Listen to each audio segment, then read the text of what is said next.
Há 100 anos nascia na pequena cidade mineira de Pedro Leopoldo o médium mais famoso do Brasil, Chico Xavier. O Arquivo N vai homenagear com 2 programas especiais esse homem que para muitos foi um santo e para outros um grande enigma.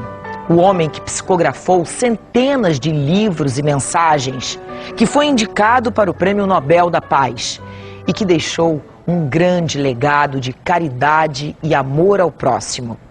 No programa de hoje vamos falar sobre o desafio dos jornalistas que tentaram decifrar o enigma Chico Xavier.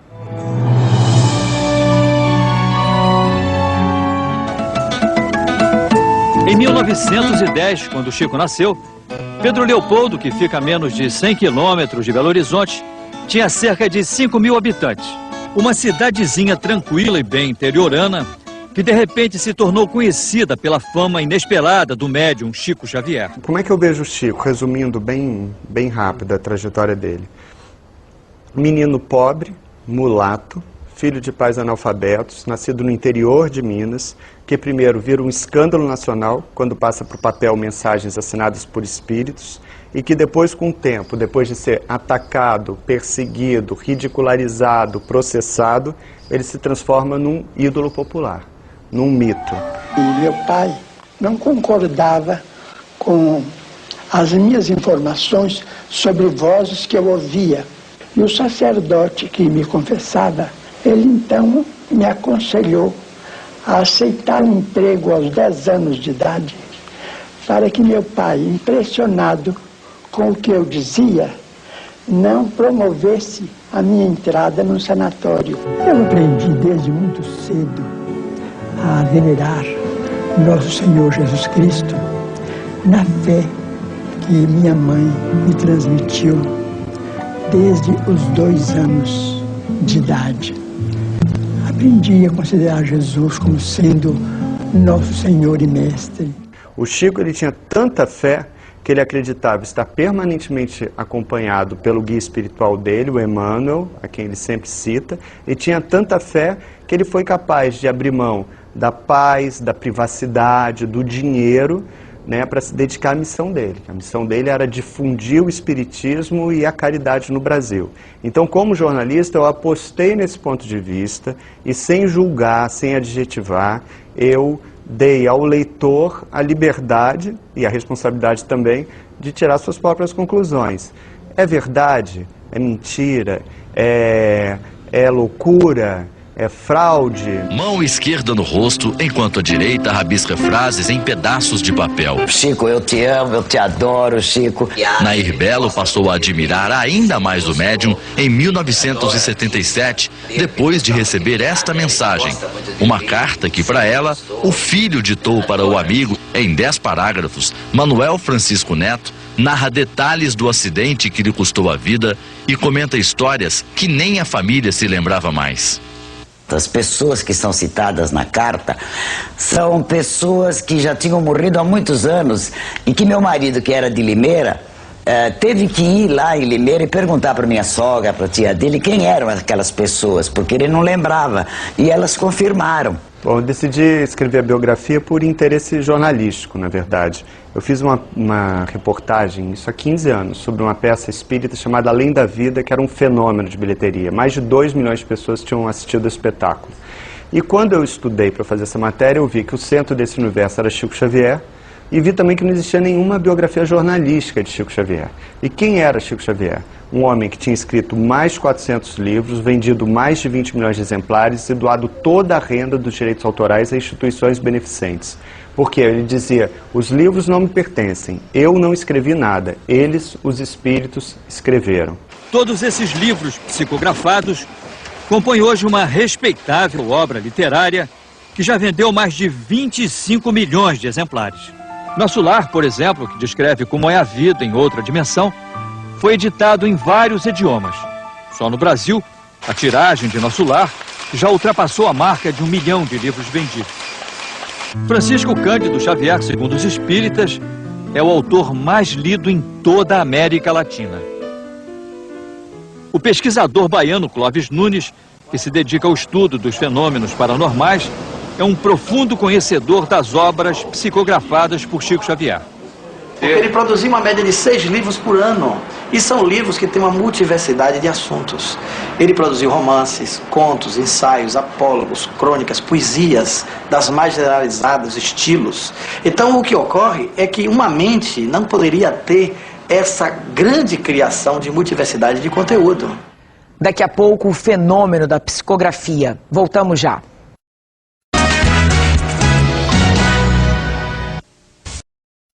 Em 92 anos de vida, Chico Xavier psicografou mais de 400 livros e milhares de mensagens. Sua mão veloz e seu lápis afiado estavam sempre a serviço da comunicação entre o mundo dos vivos e o universo dos espíritos. Mas o fenômeno da psicografia intrigava os jornalistas. Em agosto de 1944, os repórteres Davi Nasser e Jean Manzon, da revista O Cruzeiro, foram à cidade de Pedro Leopoldo para testar os poderes mediúnicos de Chico Xavier. Os dois apresentaram-se como jornalistas americanos e fizeram uma longa reportagem com o título Chico, Detetive do Além. Jean Manzon fotografou o médium se concentrando e em seguida fez um flagrante que a revista qualificou como sensacional. Chico em transe dentro de uma banheira. Depois, o médium aparece lendo, psicografando e em momentos de descontração dentro da casa onde morava com as irmãs. As fotos revelavam que eles estavam diante de um homem extremamente ingênuo. Jean Manzon e Davi Nasser saíram então de Pedro Leopoldo convencidos de que os poderes mediúnicos de Chico Xavier não eram assim tão excepcionais se ele era realmente orientado por Emmanuel, o seu guia espiritual, porque a verdadeira identidade deles não tinha sido descoberta. Mas ao chegarem em casa e abrirem os livros que haviam recebido de presente do médium, tiveram uma surpresa. Quando foi de madrugada, o Manzon me telefonou e disse: "Você já viu o seu livro que o Chico Xavier nos deu?" Eu falei: "Não." Então veja, eu fui ver na biblioteca, peguei o livro no escritório, no meu escritório de casa, e estava escrito exatamente isso. Ao meu irmão Davi Nasser, de Emmanuel. Ao Manzon ele havia feito uma dedicatória semelhante. Por coisas assim é que eu tenho muito medo de me envolver em assuntos de espiritismo. Esse é um terreno muito difícil, né, para se fazer uma reportagem, um terreno meio pantanoso. Você não encontra realmente uma base para você dizer, olha, é isso ou aquilo. É uma área extremamente difícil para o repórter. Chico fazia sempre questão de ler os poemas que psicografava. Lamento de quem ama, do mais nobre aos mais plebeus, mesmo florido na lama, é um livro do amor de Deus. Alta de Souza. Por que ele consegue passar de motivo, de alvo de tantas críticas e de tanta descrença para um ídolo popular? Como é que se explica essa curva? É fácil. O que move essa curva, o que sustenta essa curva é a coerência do Chico. Porque todo mundo esperava que mais cedo ou mais tarde ele fosse cair. Então o cético chegava lá, mais cedo ou mais tarde ele vai ser desmascarado como fraude. E o Chico dizia, eu não vou cair porque nunca me levantei. Era uma frase dele. São 64 anos de mediunidade. Durante todo esse tempo, a casa de Chico Xavier em Uberaba, Minas Gerais, esteve sempre cheia. São filas imensas de gente que procura uma ajuda, uma palavra, um sorriso. Muitas dessas pessoas têm histórias impressionantes para contar. A delegada de Uberaba, Sandra Vazir, perdeu o irmão Renato num acidente de carro. A família procurou Chico Xavier, que psicografou uma mensagem de Renato com 13 páginas. Sandra tem certeza de que estas palavras são do irmão dela. Ele cita uma tataravó nossa, que nem sabíamos da existência dela, e que foi verificado que ela realmente existia através de um contato, via cartórios da cidade onde ela morou, e lá foi constatado que ela realmente existiu e faleceu cerca de 60 anos atrás. As psicografias de Chico Xavier são tão respeitadas que já serviram até como prova num tribunal. João de Deus foi julgado em Campo Grande, Mato Grosso do Sul, por ter matado com um tiro a mulher dele, Cleide Maria Dutra, Miss Campo Grande, de 75. Numa mensagem psicografada por Chico Xavier, Cleide disse que o disparo foi acidental. Os jurados aceitaram a mensagem e absolveram o rapaz por unanimidade. Quando ela disse que onde estariam os meus passos de homem de bem, lá ela estaria também, rogando a Deus pela minha felicidade. Acho que isso valeu tudo. Nós encontramos dois casos clássicos, né, em que duas pessoas acusadas de homicídio foram absolvidas em juízo graças a cartas que foram psicografadas por médiuns, entre eles o Chico Xavier.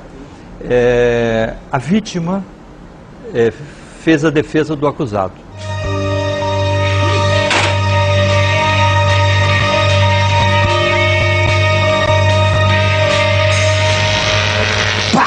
Quer um cigarro, Zé? Quero não.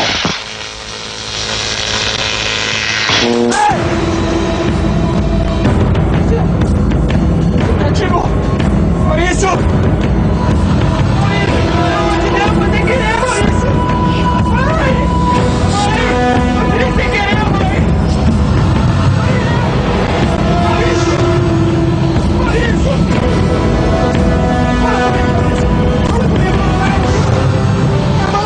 Não, o cigarro caiu da boca dele. Ele só pôs a mão aqui assim, falou, Zé, você me atirou.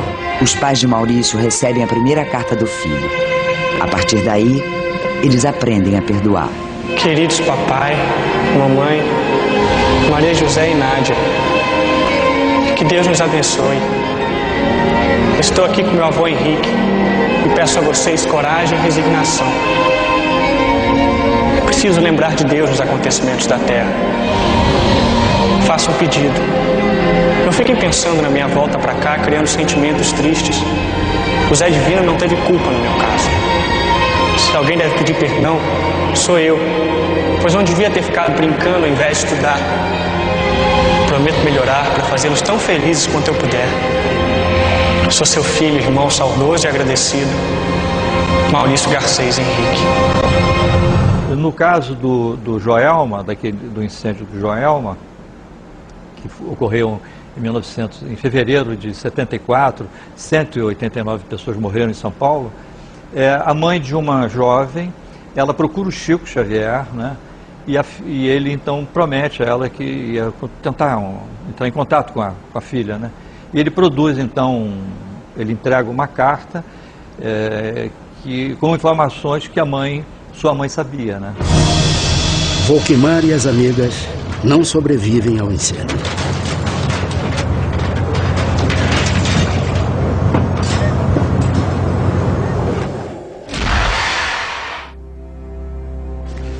Valquíria, mãe de Volquimar, pede ajuda ao médium Chico Xavier para se comunicar com a filha. Ela desencarnou há muito tempo?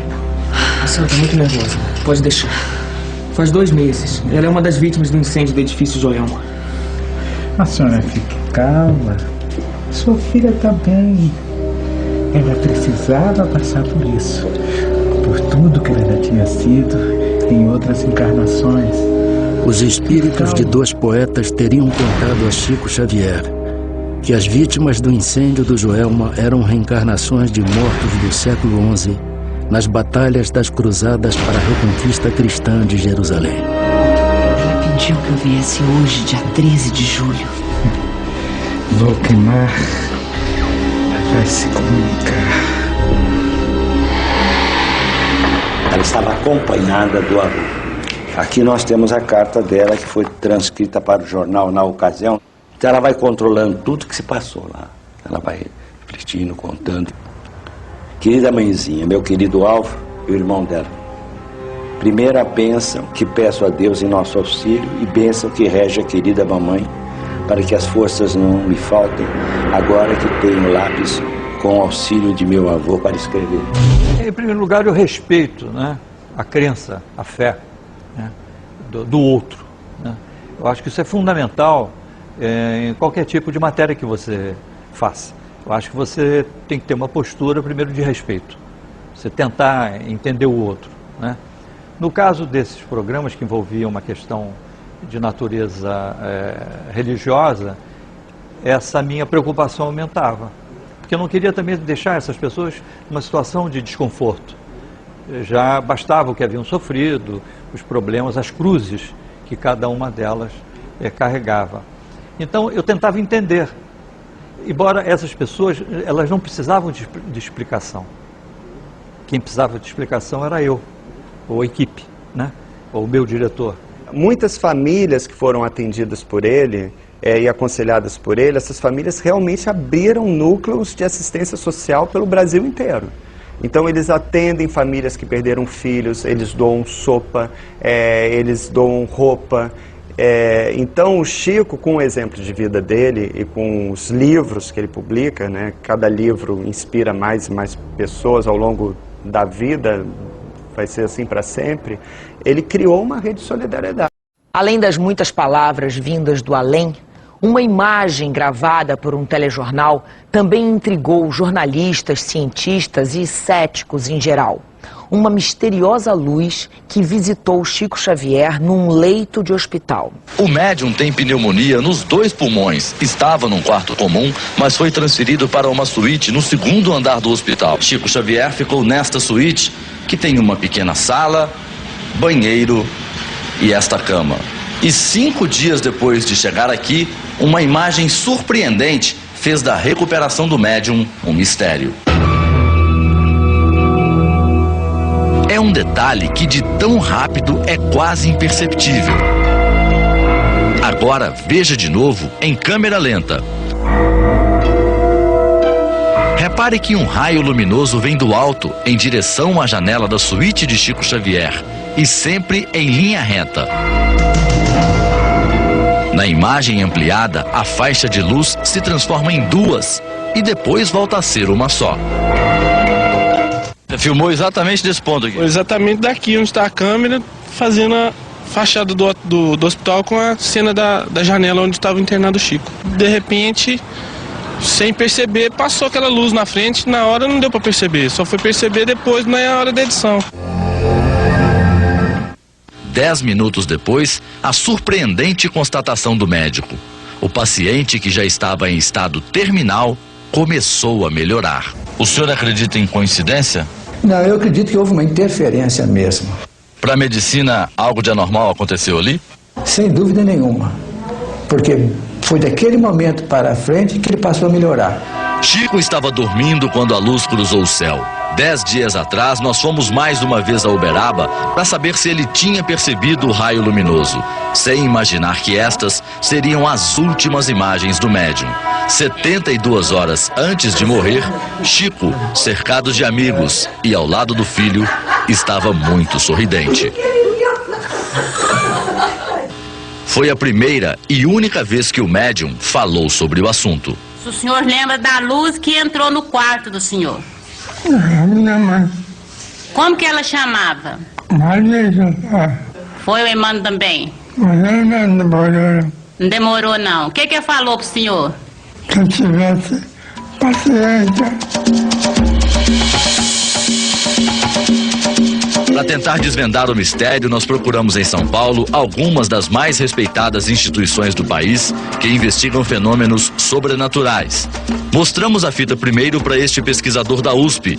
Regis Alves é especialista em mídias eletrônicas e analisou a gravação várias vezes. Ele diz que o facho luminoso não foi provocado por defeito no equipamento e não tem uma explicação para o fenômeno. Um objeto com uma massa apreciável, ele iria apresentar uma trajetória parabólica. Não é o que acontece aqui. A gente vê essa luz, ela apresenta uma trajetória bem retilínea. Com certeza não é um raio tradicional vindo de cima para baixo, projetado a partir de um holofote ou alguma fonte semelhante. Eu digo que é um território mágico e é um território movediço também. É difícil para o jornalista, porque a gente lida com fatos, né?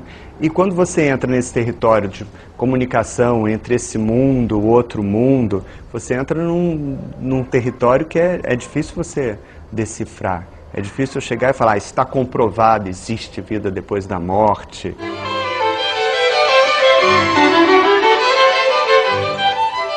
Chico Xavier, ao longo de toda a sua vida, seguiu os ensinamentos do apóstolo Paulo, que sempre considerou a caridade como a mais importante de todas as virtudes. Todos os anos, Chico distribui dinheiro e comida aos pobres de Uberaba. Essas filas jamais o assustaram. Há muito que elas também fazem parte da sua vida, desde a época em que morava em Pedro Leopoldo.